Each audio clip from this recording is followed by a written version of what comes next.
போயிருந்தோம். இப்ப அங்க போயிட்டு வரும்பொழுது அடிக்கிறானுங்க, அப்படியே கல்லுல கார அடிக்கிறானுங்க. அடிக்கும் போது இருடா அடிக்கிறாங்க. அடிச்சுட்டு வண்டி நிறுத்துறோம்.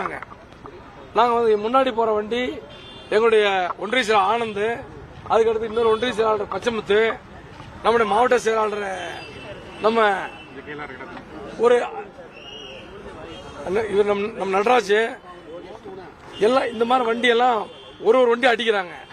நானும் என்னடா கருமம் அப்படின்னு சொல்லிட்டு இறங்கலான்னு பார்க்கும்போது பசங்க வந்து என்ன பிடிச்சிட்டானுங்க. ஆனா நீ இறங்க வேணாம்னு சொல்லிட்டாங்க.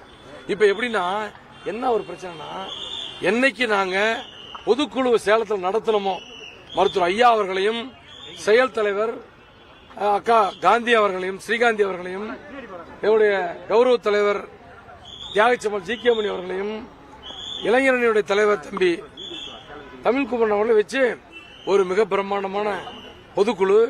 அந்த பொதுக்குழுல வன்னியர் சங்க காலத்திலே மருத்துவர் ஐயா அவருக்கு எப்படி ஒரு வரவேற்பு கிடைச்சது, அந்த மாதிரி ஒரு வரவேற்பு. அதுக்கு பின்னாடி அவர் நடைபயணம் வராரு, தண்ணி கூட நடைபயணம் வராரு. ஒரு இடத்துலயும் 500 பேர் 1000 பேர் கூட்டம், அதுவும் பெண்களை கொண்டு வந்து உட்கார வைக்கிறாங்க. இது ஆர்ப்பரிப்பான கூட்டம். பார்த்தோன்னே அன்புமணியால தாங்க முடியல. இதுக்கு யார் காரணம்? அருள் காரணம். அருளை கொண்டு விடுங்க. இது இன்னொன்னு சொல்றேன் கேளுங்க. அங்க கல்லுல தாக்குன பின்னாடி வரானுங்க பசங்க. 3 பேரு கத்தி, பெரிய கத்தி, 5 பேரு இரும்பு பைப்பு. நீங்க எங்க கார்லாம் பாருங்க, 6 காரை கண்ணாடி கதவெல்லாம் அடிச்சு நுணுக்கிருக்காங்க. அது மட்டும் இல்லாம என்னை நோக்கி கத்தி எடுத்துட்டு வர்றானுங்க. டேய் அன்புமணி உன்னை கொல்ல சொல்லிட்டாரா, இன்னைக்கு உன்னை கொல்றா. இதே வார்த்தை என்ன வார்த்தை? டீசன்ட் அண்ட் டெவலப்மெண்ட் பாலிடிக்ஸ் சொல்லிட்டு நாட்டை ஏமாற்றி கொண்டிருக்கிற அன்புமணி சொன்னாரு, உன்னை கொல்ல சொல்லி சொன்னாரு அப்படின்னு சொல்லி கத்தி எடுத்துக்கிட்டு என்ன நோக்கி வரலாம். வரும்பொழுது அந்த பசங்க விஜயகுமார், நான் மாவட்ட செயலாளர் நடராஜன் குறுக்கு வந்து விழுந்து என்னை காப்பாத்துறாங்க. அதனால அவங்களுக்கு பாதுகாப்பு, அவங்களுக்கு பாதிப்பு. என்னன்னா ஏங்க, பெற்றெடுத்த தந்தையே கொல்லணும் என்ற ஒரு நோக்கத்தோடு செயலாற்றிக் கொண்டிருக்கிற அன்புமணி இன்றைக்கு என்னை கொல்லுவதிலே, என்னை கொல்ல முயற்சிப்பதிலே எந்த விதமான ஒரு ஆச்சரியம் இல்லை. என்னன்னா பெற்றெடுத்த தந்தை 36 வயசுல எந்த வீட்டை விட்டு வெளிவராத ஒரு இளைஞனை மத்திய சுகாதாரத்துறை அமைச்சராக்கியவர் மருத்துவர் ஐயா அவர்கள். அப்படிப்பட்ட அவரு தான் 50 ஆண்டுகள் உழைத்து உருவாக்கிய அந்த கட்சிக்கு தலைவராக நியமிக்கிறார்.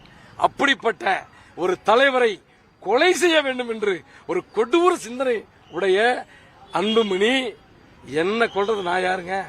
நான் அந்த கட்சி உருவாக்கணும்னா அவரு கூட ஒரு 25 வருஷமா தமிழ்நாடு முழுக்க போயிருக்கிறேன். அன்புமணி வாழ்க, அன்புமணி வராருன்னு சொல்லி ஊரா போய் கொடியேற்றி இருக்கிறோம். அந்த ஏற்பாடுகளை செய்தோம். அதுல வரலாறு 2 பேர் தான், நானும் அறிவுச்செல்வனும் செத்து போயிட்டான். அறிவுச்செல்வன் கொலைக்கான காரணத்தையும் விரைவில் வெளியிடுவேன். அவனு செத்ததுக்கு காரணத்தை விரைவில் வெளியிடுவேன். அதற்கும் காரணம் சொல்லுவேன். இதே மாதிரி என்னை சீண்டிக் கொண்டே இருந்தால் நான் பல உண்மைகளை சொல்லுவேன். பல உண்மைகளை, அன்புமணியை பற்றி பல உண்மைகள் எனக்கு தெரியும். நான் கூடவே இருந்தவன். என்ன சீண்ட வேண்டாம். இந்த மாதிரி மிரட்டல்களை நான் பயந்துக்க மாட்டேன். என்ன காரணம்? மருத்துவர் ஐயாவுடைய பள்ளியிலே படித்த மாணவன். கல்லெடுத்து அடிச்சு என்ன கத்தியை காட்டினா நான் பயந்துக்கணும். இது ஜனநாயக நாடு, இது மன்னராட்சி இல்ல. ஜனநாயக நாடு, மன்னராட்சி கிடையாது. இதுல நியாயம், நீதி, நேர்மை, சட்டம் ஒழுங்கு,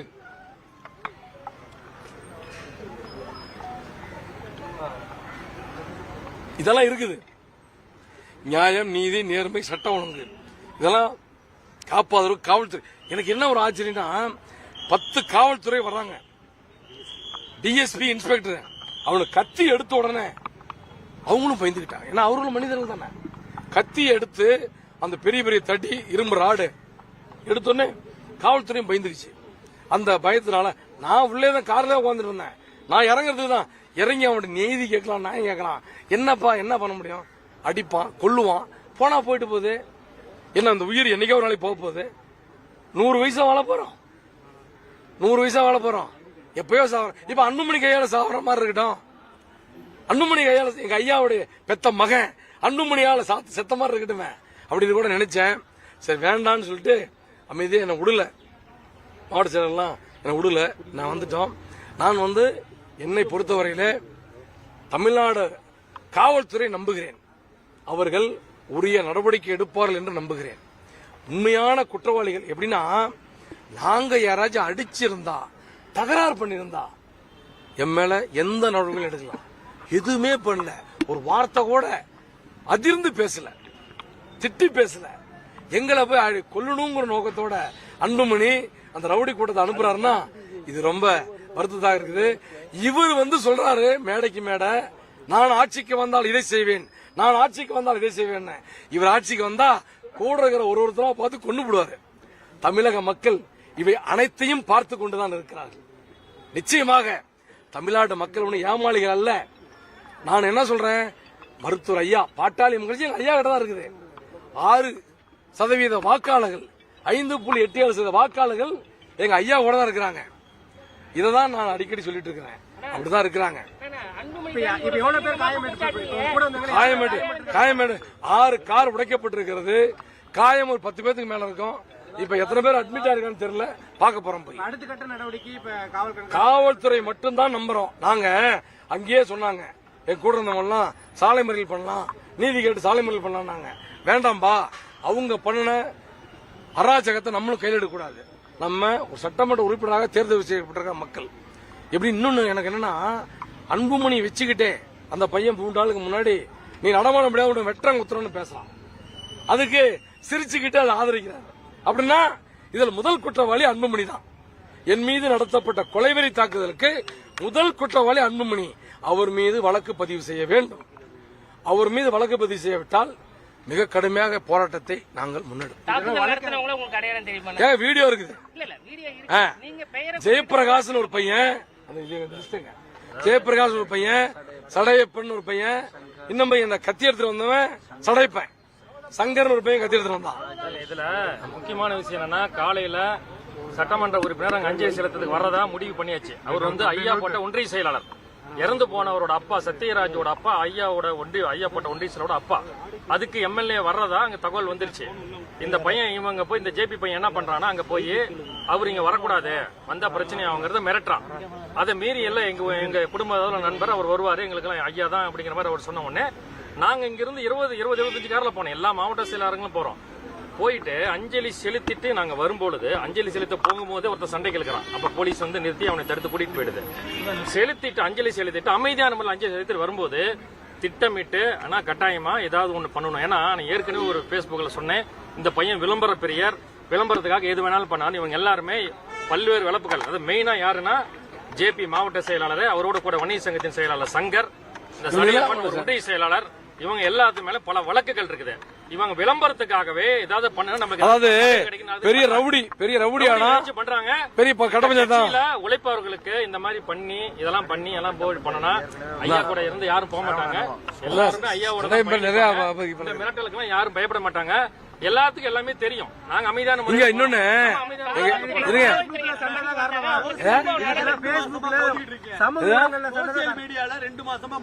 எங்களுடைய மாவட்ட செயலாளர் கதிராஜன் சொன்ன மாதிரி, கதிராஜன் சொன்ன மாதிரி நாங்கெல்லாம் பல கம்ப்ளைண்ட் கொடுத்துட்டோம். காவல்துறை நடவடிக்கை எடுக்கல. இப்ப நம்ம இல்லைங்க, பேஸ்புக் நடந்தாலும் நான் கொடுத்தது சைபர் கிரைம்ல கொடுத்துருக்கோம். இப்ப இன்னொன்னு எங்க மாவட்ட செயலர் ரத்தன் சொன்ன மாதிரி இதுக்கு காரணம் அன்புமணி. இத்தனை நிகழ்ச்சிகளுக்கு காரணம் அன்புமணி. டீசன் அண்ட் டெவலப்மெண்ட் பேசுற அன்புமணி தான் என் மீது கொலைவெறி தாக்குதல் செய்வதற்கு காரணம். அவர் தூண்டுதல் தான், அவர் சொல்லிதான் இந்த பசங்க எல்லாம் செஞ்சாங்க. சார் காவல்துறைக்கு நான் நேற்று இரவே நான் எஸ்பி அலுவலகம் வரைக்கும் எல்லாம் சொல்லிட்டேன். இந்த மாதிரி எங்க ஒன்றிய அப்பா இறந்துட்டாரு, காரியத்துக்கு போறேன் சார், நீ வாங்க காவல்துறை பாதுகாப்பு கொடுக்கணும்னு சொன்ன. அதையும் மீறி தான் அவங்க அடிக்கிறாங்க. ஆனா சார் இன்னொன்னு இதுங்க எதிர்த்தாக்குதல் பண்ண முடியாதெல்லாம் இல்ல, பண்ணக்கூடாது. ஏன்னா நான் ஒரு சட்டமன்ற உறுப்பினர், சட்டத்தை மதிக்கிற இடத்துல நம்ம இருக்கிறோம். 100% சட்டத்தை மதித்தாக வேண்டும். அதுக்காக தான் எந்த விதமான எதிர் சண்டையும் போடக்கூடாதுன்னு சத்தம் போட்டு எல்லாத்தையும் வண்டியில் ஏற்றி கொண்டாங்க. யாரு மேலேயும் கார் அடிச்சோம். நீ வீடியோ அது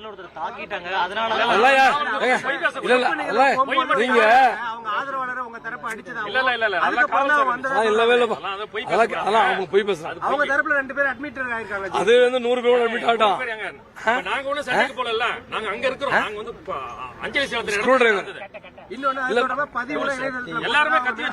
இன்னொன்னு கத்தி மட்டும் இல்லைங்க, இன்னொன்னு அந்த ஜாக்கி அந்த இது அந்த லிவர் இருக்குல்ல அந்த லிவர்ல தான் என்ன என் வண்டிக்கு பக்கத்துல லிவர்ல தான் வந்து அடிச்சாங்க. அது இந்த கிரிக்கெட் ஸ்டெம்ப் இருக்குல்லங்க, அது ஒரு 10 பேர். என் வண்டி அடையாளமே தெரியாது. இப்ப பாத்தீங்கன்னா என் வண்டி ரொம்ப டேமேஜ். அது முறையா கம்ப்ளைண்ட் கொடுத்துருக்கோம். 5 வண்டி மிக கடுமையா டேமேஜ். அது காவல்துறை பாத்துக்கோங்க. நான் பாதுகாப்பு நான் இன்னும் பாருங்க இவ்வளவு தூரம் நடந்திருக்குது. இதுவரைக்கும் என்ன பார்க்க காவல்துறை வரல, போலீஸ் பாதுகாப்பெல்லாம் இல்ல. கொடுப்பாங்கன்னு நம்புறோம். இது ஒரு 7-8 பேர் இருங்க. இப்ப 3 பேர் அட்மிட் ஆயிருக்காங்க. இன்னமும் வந்து 7 பேர். காவல்துறை நடவடிக்கை கடுமையா எடுக்கணுங்க. ரொம்ப அசால்ட்டா இருக்காங்க. எம்எல்ஏ சொல்றாரு காவல்துறை ஏற்கனவே 2 இடத்துல பிரச்சனை ஆயிருக்கு. 1 மாசத்துல இருந்து பிரச்சனை ஆயிருக்கு. இன்னொன்னு சொல்றேங்க, இது யாரும் காவல்துறை எடுக்கல. இன்னொன்னு எடுக்கணும். அன்புமணி நடக்கலாம். அடுத்து ஐயாட கலந்த அன்புமணி ஆட்களால இதுக்கு முன்னாடி நடந்தது பாத்தீங்கன்னா, எளம்பிள்ளையில எங்க மாவட்ட பச்சைமுத்தினுடைய வீடு தாக்கப்பட்டது. அதற்கு பிறகு வாழப்பாடியில எங்களுடைய மாவட்ட செயலர் செல்வம் அவருடைய கார் தாக்கப்பட்டது. அதே மாதிரி நம்முடைய கிழக்கு மாவட்ட செயலாளர் தாக்கப்படுகிறார் நடராஜன். நான் வந்து ஒரு கூட்டத்துக்கு போகும்போது இதுல ஹோட்டல்ல இந்த ஐபில என்ன தாக்க முயற்சி பண்றாங்க. இது எல்லாத்துக்கும் நாங்க புகார் கொடுத்திருக்கிறோம். ஆனா பல முறை போன்ல மிரட்டுறாங்க, மேடையில பேசுறாங்க. இது எல்லாத்துக்கும் புகார் கொடுத்திருக்கிறோம். ஆனா இதுவரை எந்த நடவடிக்கையும் இல்லை.